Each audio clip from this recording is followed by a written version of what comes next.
โดยกาสบายดีและสวัสดีเด้อพ่อแม่พี่น้องบุสุขสุขคนบรรยากาศตอนเช้าพี่น้องมื้อนี้ก็เป็นมื้อเข้าพรรษาพี่น้องเลยตื่นแต่เช้าพี่เลยพี่น้อง4 โมง5 โมงครึ่งแหละพี่น้องหนึ่งข้าวหนึ่งน้ำพอสเล็บน้อยดังพื้นก็ต้องใช้เวลาโดนเน่หนึ่งข้าวกับพี่น้องเพื่อจุเอาเลยพี่น้องเลยบ่คือดังทานนะพี่น้องเขาปะไว้ก็ได้อันนี้เขาก็คอยเบิ่งเอาเลยพี่น้องนานสุกกว่าดังทานอยู่เลยลุกไปเช้าแล้วก็มื้อนี้พอดีสิเฮ็ดอันของกินลงวัดน้ำบ้านน้ำเมืองเพิ่นแหละพี่น้องไปพอได้ตื่มได้เทมกันอยู่วัดอยู่ว่าเพิ่นแหละพี่น้องเลยพอดีมื้อนี้ก็สิเฮ็ดชั่วไก่พี่น้องต้มไก่เลยสิชั่วไก่ลงวัดพี่น้องเลยหนึ่งข้าวหนึ่งน้ำกันแล้วเบิดเลยยังแต่เฮ็ดของกินพี่น้องเตรียมเครื่องลงใส่บาตรเลยพี่น้องตอนนี้ก็ยังเศร้าอยู่ประมาณลงวัดก็ยังนั่นลงไปประมาณ7 โมงครึ่งพี่น้อง7 โมงครึ่งนี่บางคนก็ยังบ่ทันหลายปานใดอยู่วัดป่านะเพราะว่าส่วนหลายคนที่มาใส่บาตรกับผู้มาไกลนี่นะเพิ่นกาทาก่อนนั่นแหละซอยจักหน่อย8 โมงพุ่นแหละสิฮอด8 โมงพุ่นแหละเป็นเริ่มพิธีไปเป็นจังไดก็ไปเบิ่งไปส้มน้ำกันพี่น้องฟ้ามืดครึ้มอยู่คือฝนสิตกกำลังต้มไก่พี่น้องเลยต้มไก่สวะกำลังผด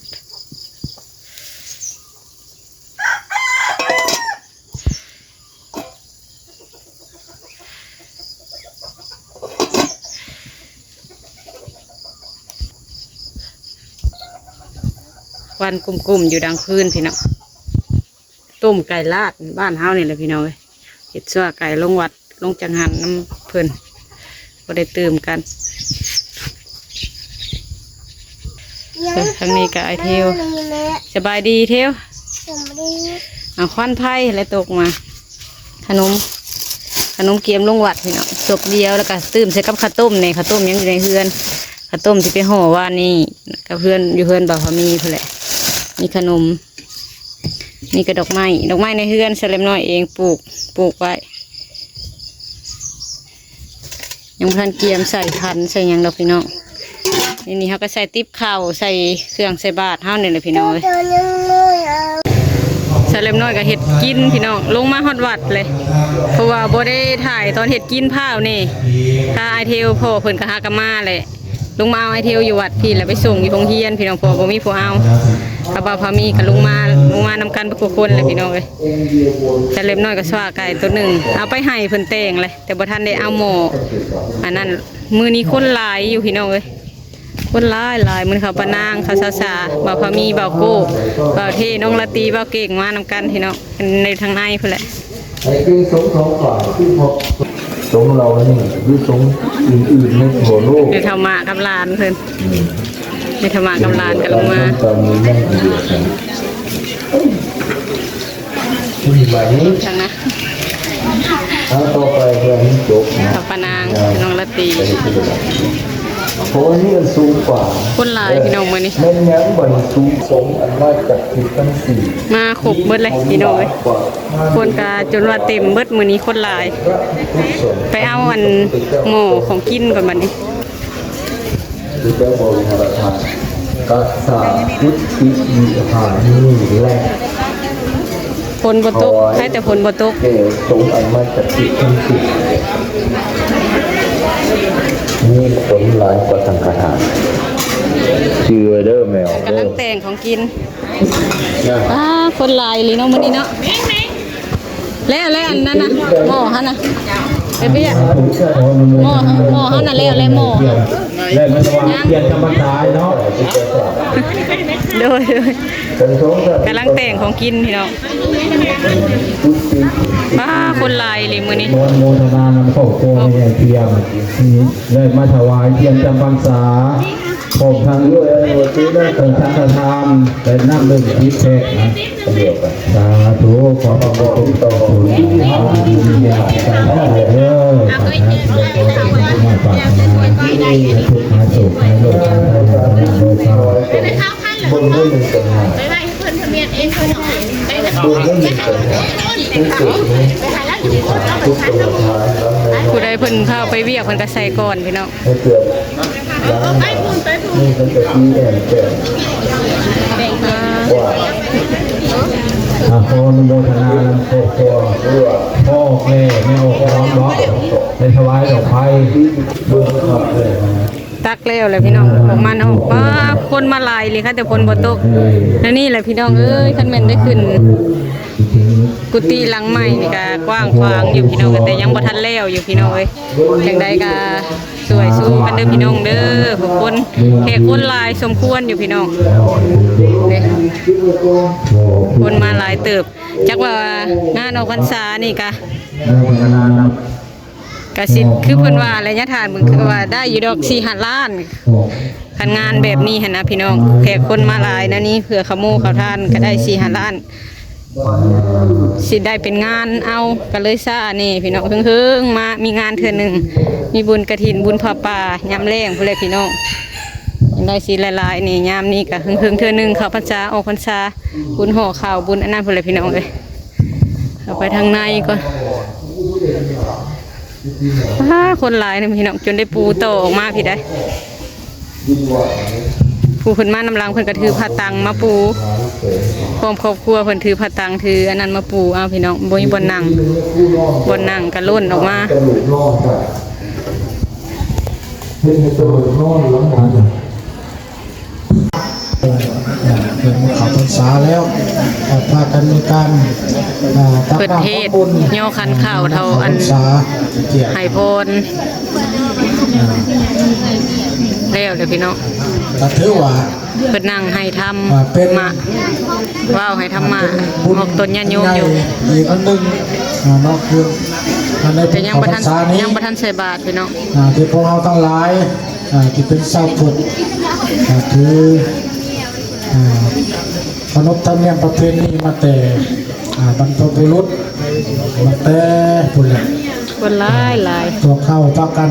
ถือศาสนา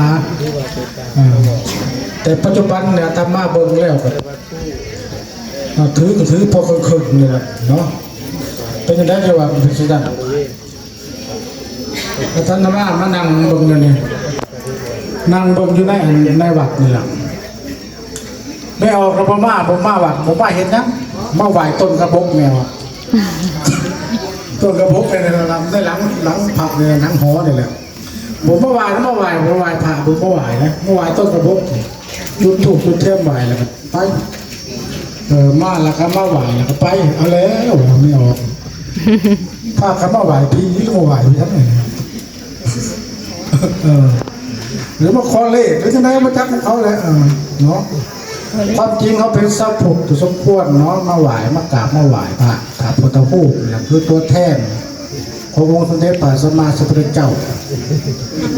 เขาย้อนประเด็นมาหลายนะวัดเจ้าทานจิตได้พ้นชิบ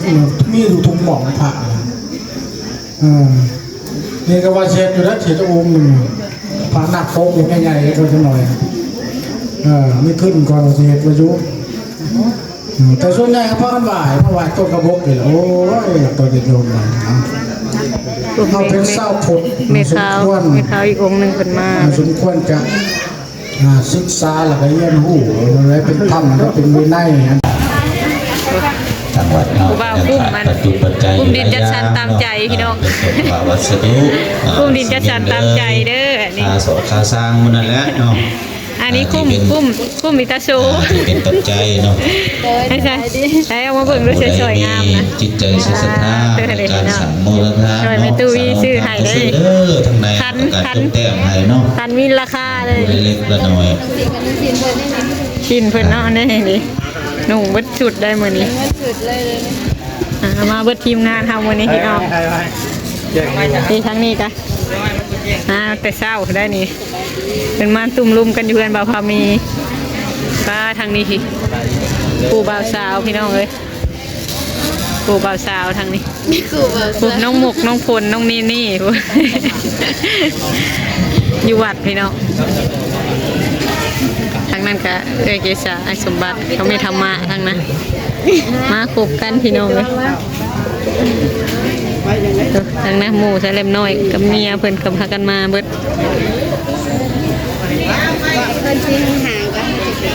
ให้แต่พลโบตกพี่น้องได้ย้อนพลโบตกพี่น้องเด้อที่วัดมีขออนุญาต ถ่ายอยู่วัดที่ว่ากันหลายคนคนมาทำบุญ เอา พี่น้อง พัฒนานำแม่ มาทำบุญ แม่ส้นมาเนี่ย มาเรียนคิวใส่บาตร เราคิดแล้วเดี๋ยวยังเล็กๆหน่อยเนาะ พนาง ยังถาสร้างแต่การโบกด้านนอกด้านในอยู่เล็กๆหน่อยเนาะหรือว่าให้ทางกรรมการเขาจุดแจ้งให้เดี๋ยวให้พระอาจารย์เป็นอ่านหน่อยเนาะเพื่อโมรดาบุญน้ำพี่น้องป่องป้ายอุโมสุขขอขอบใจเมื่อสุขคนที่มาตักน้ำทำบุญ แล้วเลยพี่น้องเล็กน้อยกันเอาปานางกันแล้วเลยมาพร้อมกันเขาบอกโก้มากำลังมาที่แล้วเลยทั้งน้องชายกันนะพี่น้องค่ะภรรยาเพิ่น กำลังมาเรียนกันมาอยู่พี่น้องก้นลายมือนี้มาซาก็มาใส่น้ำกันอยู่วัดป่าพี่น้องมือนี้กับปานาง ทางคนกันใส่บาตรคนหลาย อยู่วัดใหญ่กันลายพี่น้องวัดพระธาตุดิงห้างกับส่วนลายแต่ละปีก็ลายเท่าพี่น้องส่วนลายแถวในเมืองพุ่นเพิ่นขับรถใหญ่ขับรถยนต์ออกมานอกพี่ส่วนลาย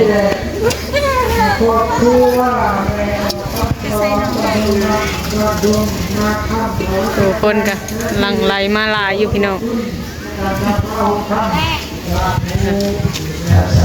วัดว่าก็ได้ย่างตะคางนั่นพุ่นเลยโบกพี่น้องเลยบรรยากาศตอนเช้าวันเขาพรรษาอยู่ฝั่งลาวพี่น้องอันนี้อยู่บ้านธาตุหิงหังเด้อพี่น้องเด้อวัดป่าบ้านธาตุหิงหังมาถึงทำบ้านบ้านนาดีตัวเนาะส่วนลายซุ่มชาวเล็มน้อยสิมาวัดป่าพี่น้องเพราะว่ามันใกล้เฮือนจะหลอดความมานี่ก็ฮอดเลยพี่น้องเลยวัดพระธาตุดิงห้างอยู่ในพุ่นกับส่วนลายกับเขาไปยามมีงาน หรือว่าวันศีลวันผ่ากับเขาไปไหวพระธาตุดิงห้างอยู่พุ่นพี่น้องเลยส่วนลายแต่วันศีลชาวเล็มน้อยสิส่วนลายสิมาพี่หลายกว่ามันใกล้ในเมืองมองก่อนไปสอนเนาะทางปัญญาเขาเองคดีเนาะปัจจุบันทำทางนี้กระบุกได้ที่สุดเลยข้างนี้ได้โตมา3 ผาพี่น้องข้างนั่นข้างหน้านี่แล้วเบิดแล้วรวมเบิดยัง8 ผาพี่น้องยังข้างนี่4ข้างหลังอีก4 ผาเป็น8 ผาบรรยากาศอยู่วัดพระธาตุดิงห้างพี่น้อง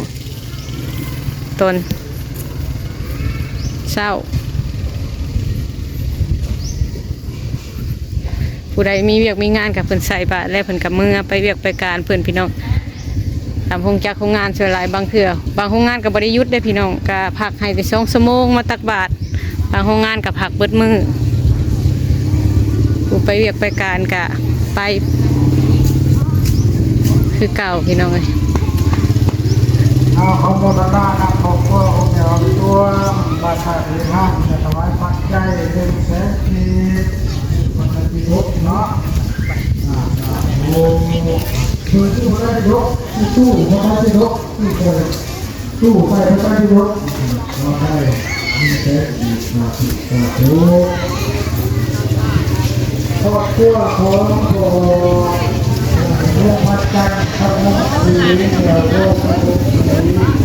โลกโลกร้านเป็นคนทำงานของเพื่อนร้านเป็นต้นที่เป็นเกี่ยวเรื่องบริหารบริวารทั้งหลายก็อาจจะผสมกันแต่บ้านก็ใกล้สิแล้วอะไรบ้านพี่น้องเลยต้องคืนเดี๋ยวที่ประโยชน์ไปซอยทำหมดเลยน้อยทองกระโปรงร้านกระโปรงติดตัวบุญติดตัวมีประทุมบุญวิญญาณของใส่บาตรกันแล้วเลยพี่น้องกำลังสิพากันเกียมสิขึ้นมือว่าพามีพันธิไทยคู่ให้ปานางทั้งนะแขกคนกำลังเริ่มมือพี่น้องยังแต่ผู้เฒ่าผู้แก่หรือว่าผู้ทีทาอันนับเงินบนใส่บาตร หรือว่าอนามัยนี่แหละพี่น้องกู้ศาสตร์อนามัยล้างถ้วยล้างบวงเป็นกินข้าวกินน้ำแล้วผู้เฒ่าก็ล้างถ้วยล้างบวงแต่บางเทื่อใช้เล็บน้อยก็อยู่ล่างก่อนแต่เทื่อนี้สิได้ขึ้นเมื่อก่อนพี่น้องเลยมื้อนี้สิบ่ได้อยู่น้ำเพิ่นมีแต่ผู้ที่เพิ่นอยู่วัดนี่แหละเพิ่นเฮ็ดต่อพี่น้องเอาจังใดก็ขอบคุณเบิดทุกท่านเด้อที่ให้กำลังใจสำหรับคลิปนี้ใช้เล็บน้อยก็สิขอตัวลาพี่น้องไปก่อนสำหรับคลิปนี้ก็ขอกล่าวคำว่าสบายดีเด้อพี่น้องเด้อ